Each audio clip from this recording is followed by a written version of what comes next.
In the heart of the bustling city, among the dazzling neon lights and the endless streams of people, stood a quaint little Chinese restaurant nestled in a quiet corner.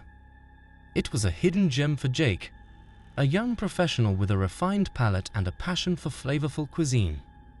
He often found comfort and joy in the aromas that emanated from the kitchen, savoring every bite as if it were a culinary masterpiece.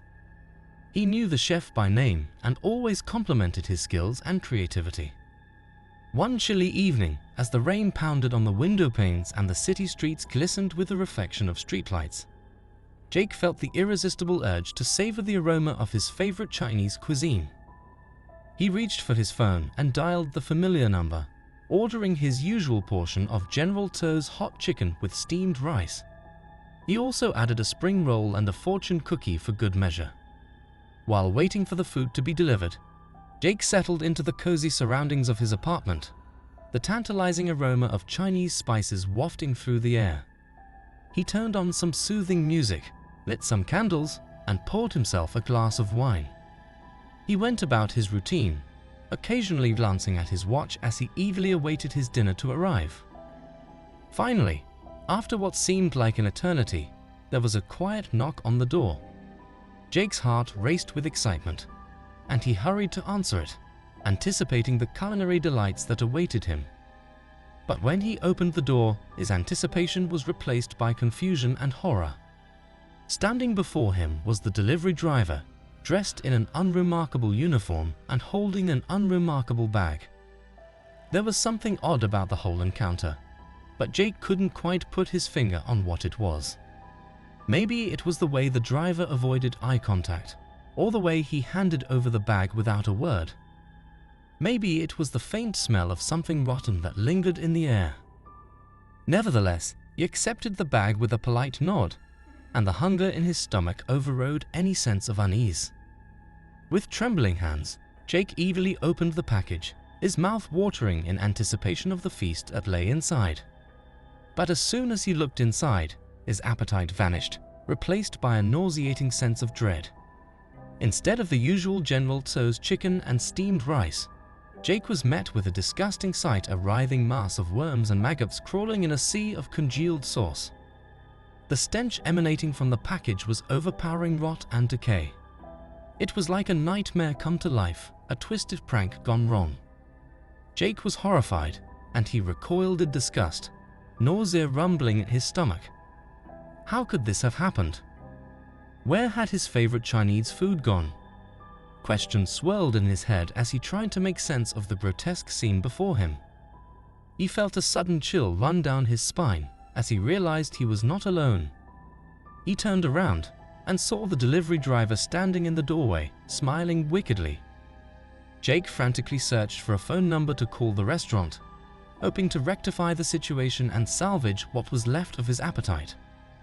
But to his horror, the restaurant's number was nowhere to be found. It was as if the entire establishment had vanished into thin air, leaving behind only a trail of unanswered questions and a bag full of unspeakable horrors. Panic gripped Jake, and horrifying thoughts raced through his mind. What if the food had been contaminated with something toxic? What if he'd unknowingly ingested something that would destroy his body? The thought sent shivers down his spine, and he realized he had to act fast. His voice shaking as he told the operator on the other end of the line about the nightmarish ordeal. He hoped that someone would come to his rescue, that someone would save him from this nightmare. But with each passing second, Jake's heart sank as an eerie silence fell on the line. It was as if the universe itself was conspiring against him, leaving him to face his horrifying fate alone. He tried to scream, but no sound came out. He tried to hang up, but the phone was stuck to his ear. He felt a cold sweat break out on his forehead, and his vision began to blur. As the reality of his situation began to clear, Jake's fear turned to despair. He was getting progressively worse, choking and losing consciousness. He felt a sharp pain in his stomach, as if something was eating him from the inside.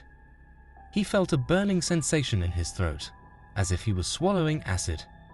He felt a numbness in his limbs, as if he was paralyzed. He felt a darkness closing in on him as if he was dying. Unfortunately, it was too late. When the police arrived at the scene, they saw that the door was strangely unlocked, and when they looked around the apartment, they saw a gruesome sight. There was blood everywhere, splattered on the walls, the floor, the furniture. There was a half-eaten bag of Chinese food on the table, crawling with worms and maggots. There was a phone on the couch, still connected to a dead line.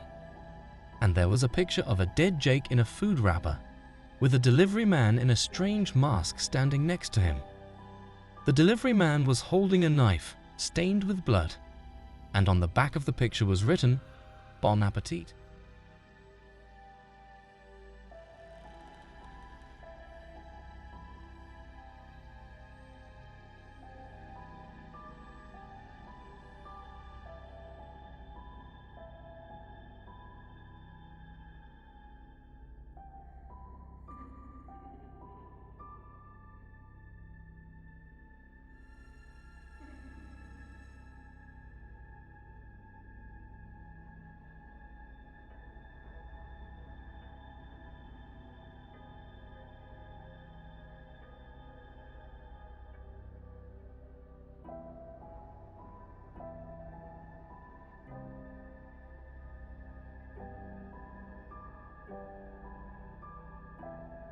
In the heart of a bustling city, amidst the chaotic streets and towering skyscrapers, there was a small, inconspicuous burger joint known as Grill & Go.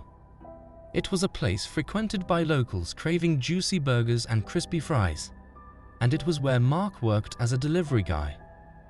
The restaurant's neon sign flickered with a dull orange glow, casting eerie shadows on the sidewalk below as Mark hurriedly prepared orders for delivery. It was a typical evening at Grill & Go, with the tantalizing aroma of sizzling beef wafting through the air and the sound of orders being shouted in the bustling kitchen. Mark, a young man in his early 20s with a mop of unruly brown hair and a perpetual look of exhaustion etched on his face, had been working at the restaurant for nearly a year now. He had taken up the job to make ends meet while he pursued his dream of becoming a musician. But as the months passed, he found himself increasingly trapped in the monotonous routine of delivering burgers to hungry customers. He hated the job, but he had no choice. He needed the money to pay the rent, to buy the guitar strings, to keep his hopes alive. One chilly evening, as Mark was preparing to end his shift, he received a call for one last delivery. It was a typical order, a double cheeseburger with fries and a Coke. Mark sighed warily as he glanced at the clock hanging above the kitchen door. It was already past midnight, and he was longing to return home and collapse into bed. However, duty called, and he couldn't afford to turn down an order, no matter how late it was. With a resigned shrug, Mark grabbed the brown paper bag containing the meal, hopped on his bike, and set off to deliver it. He didn't bother to check the address, assuming it was somewhere nearby. He just wanted to get it over with and get back to his apartment, where he could finally relax and play some music. He didn't know that this delivery would change his life forever. The address led him to a quiet suburban neighborhood on the outskirts of the city. The streets were deserted, and the houses were shrouded in darkness, their windows boarded up as if to ward off any unwanted visitors. As Mark navigated his way through the labyrinthine streets, a sense of unease began to gnaw at his gut. There was something eerie about the neighborhood, something that sent shivers down his spine and made the hairs on the back of his neck stand on end. He wondered why anyone would order a burger from such a remote and creepy place, and he hoped that the customer would be quick and courteous. Eventually, Mark arrived at the given address. A quaint little house nestled at the end of a cul-de-sac, its windows glowing softly from within. The sight of the house sent a chill down his spine, but he brushed off his apprehension and approached the front door with a forced smile plastered on his face. He hoped that the old lady who had placed the order would be nice and tip him well. With trembling fingers, he rang the doorbell and waited, the minutes ticking by like hours as he stood in the cold night air, his breath forming misty clouds in front of him. He heard some shuffling noises from inside, and then the sound of a lock being turned. To his surprise, the door swung open, revealing a friendly-looking old lady with a warm smile. She was dressed in a floral print dress and a knitted shawl wrapped around her frail shoulders, her silver hair pulled back into a neat bun. She looked harmless and innocent, like someone's grandmother. "Ah, you must be the delivery boy," she said cheerfully, a voice as sweet as honey. Come in, come in. I've been expecting you." She gestured for him to enter, and Mark obliged, feeling a pang of guilt for judging her by her surroundings. He followed her into the house, unaware of the horrors that awaited him. Feeling a twinge of apprehension but dismissing it as mere nerves, Mark followed the old lady inside. The house was quaint and cozy, filled with antique furniture and faded photographs lining the walls. The air was heavy with the scent of lavender and mothballs, and the sound of a crackling fireplace filled the room with a warm, comforting glow. Mark felt a false sense of security, as if he had stepped into a time capsule of a simpler and happier era. "I have a little surprise for you," the old lady said, her eyes twinkling with excitement. "Follow me, dear." She took his hand and led him towards a door at the end of the hallway. Mark noticed that the door was the only one that was locked, and that it had a sign that read "Do not enter" in faded letters. He felt a surge of curiosity, mixed with a hint of dread. What could the old lady have in store for him? What was behind the door? Curiosity piqued, Mark trailed after her as she led him down a flight of creaky stairs into the dimly lit basement. The air grew colder, and a shiver ran down Mark's spine as he descended into the unknown. The wooden steps creaked beneath his weight, echoing through the empty space like ghostly whispers from the past. Mark felt a growing sense of unease, as if he was walking into a trap. He wondered why the old lady had brought him here and what she wanted from him. As they reached the bottom of the stairs, Mark's heart skipped a beat. The basement was unlike anything he had ever seen. It was a macabre scene straight out of a nightmare. Bloodstains marred the concrete floor, and bones littered the ground like discarded toys. The walls were adorned with grotesque paintings and crude drawings, depicting scenes of unspeakable horror and violence. Mark saw severed limbs, mutilated corpses, and tortured faces, all rendered in vivid and gruesome detail. He felt a wave of nausea wash over him, and he wished he could turn back and run away. But it was too late. The old lady had locked the door behind them, and she was holding a butcher knife in her hand. She smiled wickedly and said, "Welcome to my little museum, dear. I've been collecting these for years, and you're my latest addition." Before Mark could react, the old lady turned to him with a twisted grin on her wrinkled face. "Surprise," she said, her voice dripping with malice. "You're the main course." A wave of terror washed over Mark as he realized the true nature of the old lady's surprise. He tried to flee, but it was too late. With a cackle of glee, the old lady slammed the door shut, trapping Mark in the darkness with her.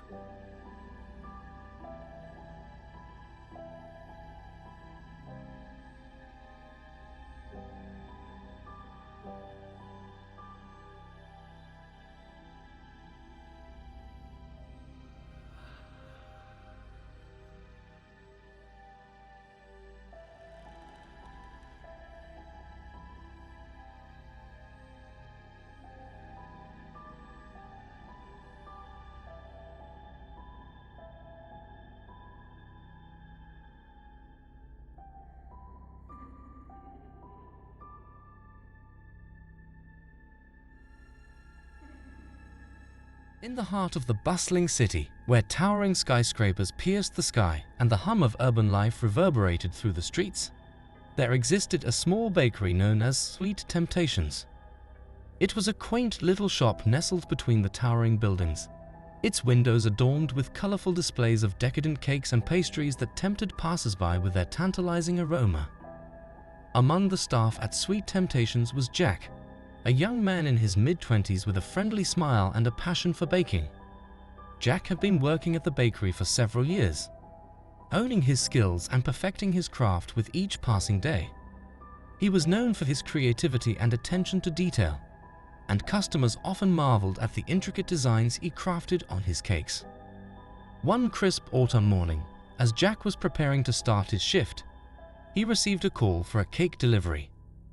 It was a typical order, a chocolate cake with vanilla icing. Jack scribbled down the details on a slip of paper and tucked it into his pocket before grabbing the freshly baked cake from the display case and setting off on his delivery route. The address led him to a modern apartment building on the outskirts of the city, its sleek glass facade gleaming in the morning sunlight. Jack made his way inside and took the elevator to the 7th floor, where the customer's apartment was located. As he stepped out into the hallway, he couldn't shake the feeling of unease that settled over him like a dark cloud. He wondered why anyone would order a cake from such a remote and isolated place, and he hoped that the customer would be friendly and appreciative. Jack approached the apartment door and rang the doorbell, the sound echoing through the empty hallway. After a moment, a voice crackled through the intercom. "Please leave the cake outside the door and take a tip from the envelope," the voice said, its tone flat and devoid of emotion. It sounded like a recorded message, cold and impersonal.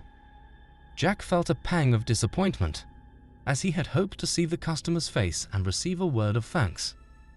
A sense of unease gnawed at Jack's gut as he complied with the instruction, placing the cake carefully on the floor and retrieving the envelope from the doormat. He hesitated for a moment before peeking inside, his heart sinking as he caught sight of the generous tip nestled within. It was a $100 bill, crisp and new. Jack felt a surge of gratitude, but also a twinge of suspicion. Why would anyone tip so much for a simple cake delivery? What was the catch? "Thank you," Jack called out, his voice trembling slightly as he turned to leave. But as he made his way back to the elevator, a sudden loud bang echoed from inside the apartment, causing him to freeze in his tracks. He glanced back at the door, his heart pounding in his chest as a chill ran down his spine. It sounded like a gunshot, followed by a scream of pain and terror. Jack felt a surge of fear and wondered what was going on inside the apartment. Who was the customer? What had he done? What had he ordered the cake for? "Run before it's too late," a voice shouted from inside the apartment, its tone urgent and filled with fear. It was a different voice from the one on the intercom, a voice that sounded young and desperate. Jack's blood ran cold as he fumbled for his phone, his fingers shaking as he dialed 911 and relayed the terrifying events unfolding before him. He hoped that help would arrive soon and that he would be able to escape this nightmare. He didn't know that this delivery would change his life forever. Within minutes, the police arrived on the scene, their sirens wailing as they stormed the apartment building. But it was too late. As they breached the door and entered the apartment, they were met with a scene of utter horror. The customer, it turned out, was a terrorist who had lured Jack into his trap with the promise of a cake delivery. And Jack, unsuspecting and innocent, had become his second victim in a twisted game of deception and death. As the authorities combed through the apartment, piecing together the grim details of the terrorist's plot, Jack's lifeless body lay on the floor, a tragic reminder of the dangers that lurked in the most unexpected of places. And as the sun dipped below the horizon, casting long shadows across the city streets, the echoes of Jack's final moments lingered in the air like a haunting melody, a chilling reminder of the fragility of life and the darkness that lurked within the human heart.